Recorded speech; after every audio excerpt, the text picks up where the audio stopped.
How many wins for this team this year? I'm going to say 78.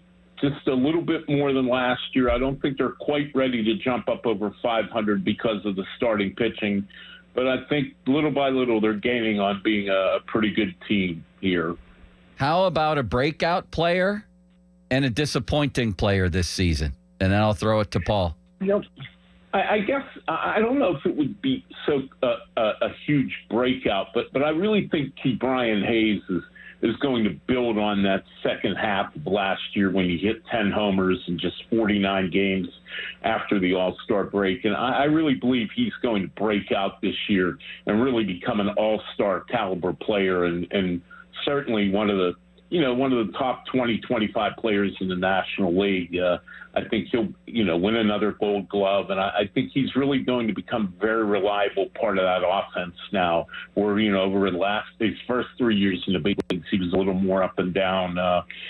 As far as somebody that's going to be a disappointment, I hate to say it because a little bit I've dealt with him. He seems like a wonderful guy. Is Marco Gonzalez, the left-hander they got from Seattle by way of Atlanta in a trade back at the winter meetings. I don't get too wrapped up in spring training stats, guys, but he wasn't very good this spring for the most part.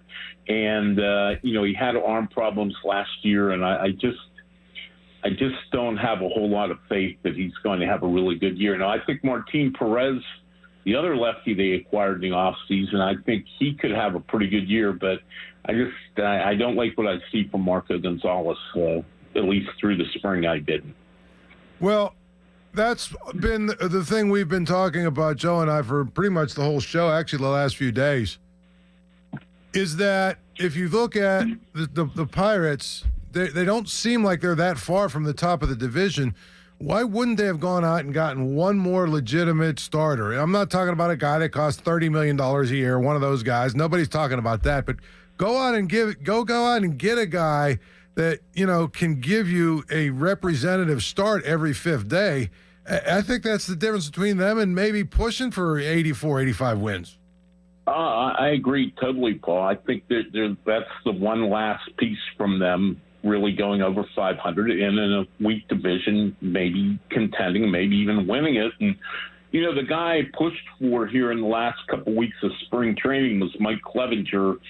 I think he's a guy who would be affordable. And, I know he had a couple bad years and he had Tommy John surgery, but he quietly had a really good year with the White Sox last year, even though they were a bad team. His record was 9-9, which, obviously mediocre, but his other stats were good and he pitched good on a bad team. And I have to believe at this point, with opening day tomorrow, his price tag wouldn't be all that high, and why the Pirates wouldn't go sign him, I really don't understand, because I'm with you. I think you add one more, credible big league starting pitcher on that team, I think they have a chance to be pretty good.